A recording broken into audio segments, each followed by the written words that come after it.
नमस्कार मित्रांनो, मी शिरीष लहाडे. माझ्या यूट्यूब चॅनलला आपलं स्वागत आहे.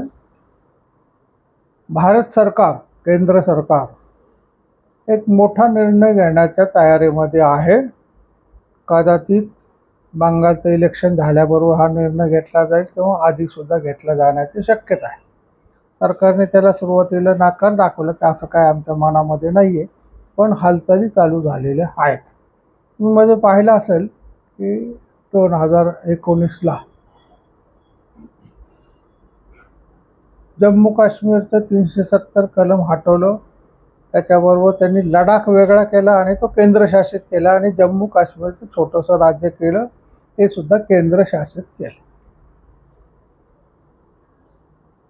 म्हणजे केंद्रशासित प्रदेश जे आपले पूर्वीचे आहेत नाही का, अंदमान निकोबार, लक्षद्वीप, पांडिचेरी, चंदीगड, त्याच्यामध्ये लडाख झालेला आहे.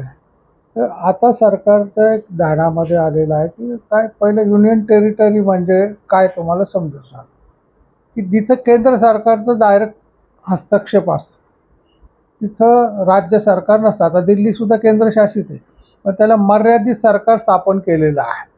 त्यांना पोलिसांचे अधिकार नसतात, तर त्यांना लष्करी अधिकार काहीही नसतात. तुम्ही रोजचा जो व्यवहार आहे, खाणपाणी खाणं म्हणजे औषध, दवाखाने, आरोग्य, हे सगळं पाहायचं. पूर्वी गोवासुद्धा केंद्रशासित होतं, तिथंसुद्धा असं सरकार होतं. नंतर गोव्याला पूर्ण सरकार दिलेलं आहे. आता दिल्लीमध्ये एक लक्षात आलेलं आहे की दिल्लीमध्ये जर सरकार दुसऱ्या पक्षाचं असेल तर ते, आता तुम्ही पाहिलं असेल अरविंद केजरीवालांचं आपचं सरकार होतं, तर कायम केंद्राशी त्यांचे भांडणं चालायचे.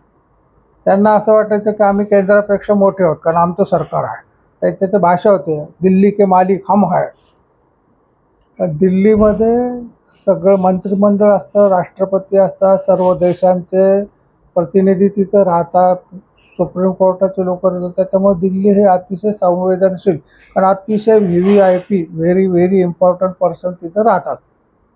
त्याच्यामुळं जर तिथलं राज्य सरकारने वेगळा निर्णय घेतला, केंद्र शासनाने वेगळा निर्णय घेतला, तर गोंधळ होण्याची शक्यता तुम्ही पाहिली असेल. अरविंद केजरीवालच्या काळामध्ये पाहिलं असेल की त्याने केंद्र सरकारबरोबर कायम म्हणजे वादाचा मुद्दा धरायचा असं धोरण ठेवलं होतं.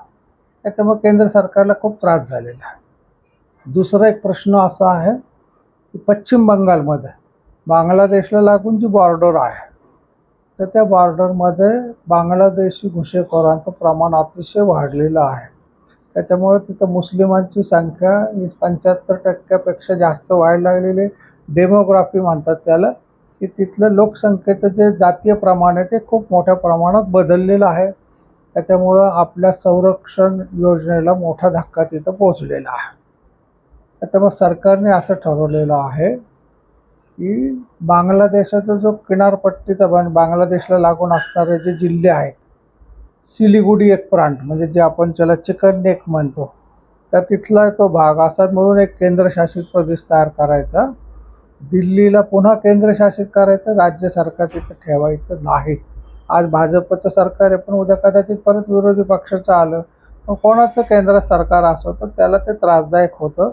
दिल्लीमध्ये अत्यंत संवेदनशील भाग आहे, त्याच्यामुळे तिथं केंद्र सरकारचा डायरेक्ट अधिकार असणं कधीही चांगलं. त्याच्यामुळं दिल्ली, त्याच्यानंतर हे सिलिगुडी किंवा पश्चिम बंगालचा जो मालदा वगैरे जिल्हे आहेत, ते असे 2 केंद्रशासित नवीन प्रदेश तयार करण्याचं त्यांच्या मनामध्ये चाललेलं आहे.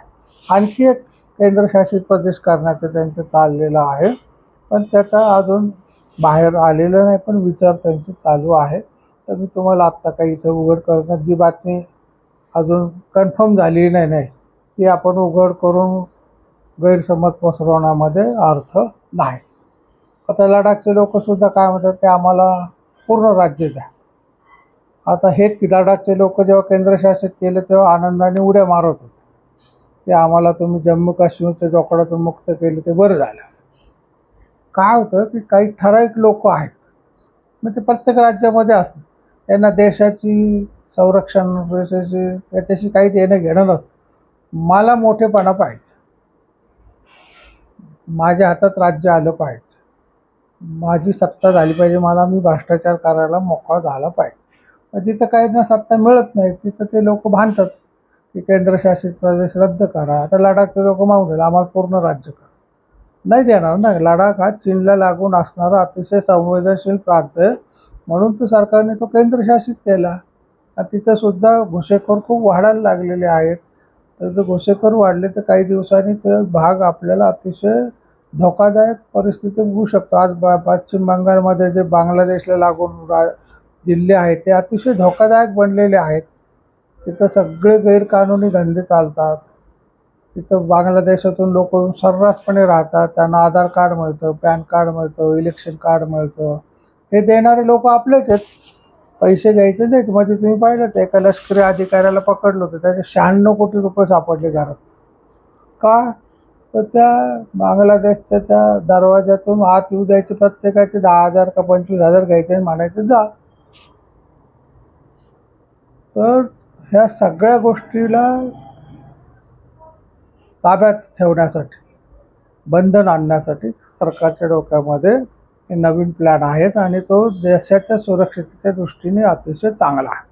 त्याच्यामुळे सरकार हे 2 केंद्रशासित प्रदेश पूर्ण करणार. दिल्लीचं सरकार जे आहे ते रद्द होईल. फक्त तिथं केंद्र राज्यपालच आलं, उपराज्यपाल म्हणतो आपण, लेफ्टनंट गव्हर्नर, तेच राज्य चालवतील. केंद्रशासित प्रदेशला राज्यपाल नसतात, लेफ्टनंट गव्हर्नर म्हणजे उपराज्यपाल असतात. छोटे छोटे असतात केंद्रशासित प्रदेश, मोठे नसतात. त्याच्यामुळे तिथं उपराज्यपालांना नेमलं जातं. तर पश्चिम बंगालमधले ते देश काय, ममता बॅनर्जी ओरडणार, कारण त्यांचे हक्काचं मत देणारे जे लोक आहेत त्यांनी तयार केलेले ते लोक जर आपल्या राज्यात राहिले नाही तर उपयोग काय. त्याच्यामुळं त्यांचा विरोध होईल. पण सामान्य जनतेने हे समजून घेतलं पाहिजे की आपल्याला केंद्र सरकार हे केंद्रशासित प्रदेश का बनवत आहेत. त्याच्यामुळे केंद्रशासित बनवणं हे देशाच्या संरक्षणाच्या दृष्टीने, देशाच्या भल्याच्या दृष्टीने अतिशय आवश्यक आहे. तर हा सरकारचा निर्णय कदाचित पश्चिम बंगालच्या निवडणुका झाल्यानंतर जाहीर होईल किंवा अगोदर महिनाभर सुद्धा होऊ शकतो.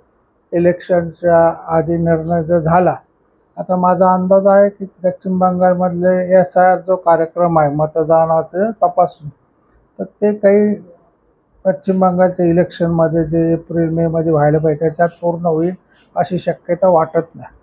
कारण अतिशय मोठ्या प्रमाणात 3-3.5 कोटी लोक बांगलादेशी तिथं घुसलेले आहेत.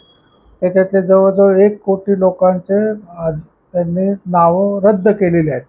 पण उरलेल्या नावावर सुद्धा तिथं तपासणी चालू आहे. काय केलेल्या लोकांनी भारतात यायचं, भारतातल्या मतदार यादीतला एक माणूस निवडायचा आणि त्याची मुलं म्हणून नावं लावायचं. मग बाप 18 वर्षाचा आणि पोरगा 32 वर्षाचा, असे प्रकार तिथं आढळलेले आहेत. एका माणसाला हिंदू नाव, त्याला 2च पोरं आहेत आणि त्याने मुसलमानाने त्याला बाप म्हणून दाखवला. तो म्हणला मला 2च पोरं आहे, मला 8 पोरं कुठून दाखवले तुम्ही, माझ्या यादीत तर 8 पोरं दिसतात.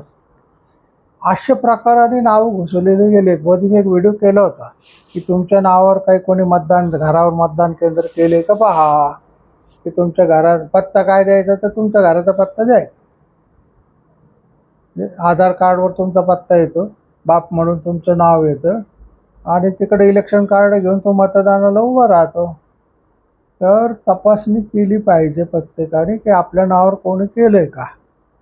तर हे गोष्ट घडलेली आहे.